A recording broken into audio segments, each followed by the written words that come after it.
My personal quest was deemed irrational, a risk to my well-being and my value as a recall asset, so I became a ghost in my own home.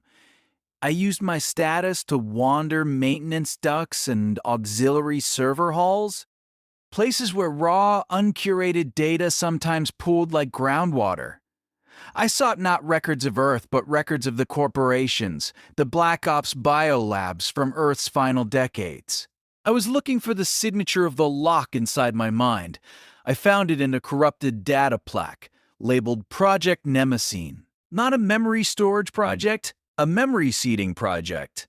In an age of digital ephemera, a fringe group believed true resilience was biological. They selected infants, encoded foundational sensory memories, not as data, but as latent, organic imprints, and sealed them behind a neural lock. The key? A specific complex neurochemical state, not a drug, a feeling.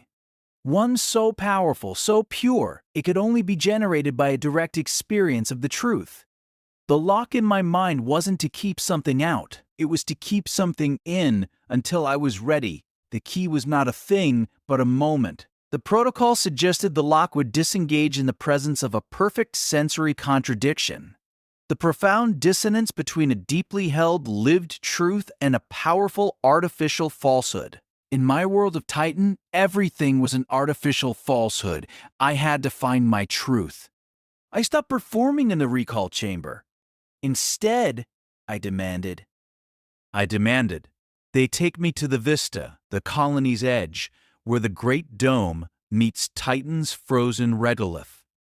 I stood where the artificial grasslands ended abruptly at a polymer bulkhead, staring at the fake, projected sky. "This is wrong," I whispered, then shouted. "All of this is wrong." I wasn't describing a memory. I was raging against its pale imitation with every fiber of my being. The dissonance was total, agonizing, and pure. It happened not with a click, but with a release.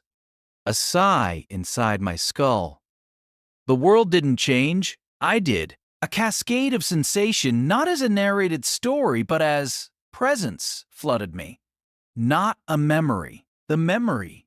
The foundational imprint. I was 3 years old. I was on a beach. It was the isness of it.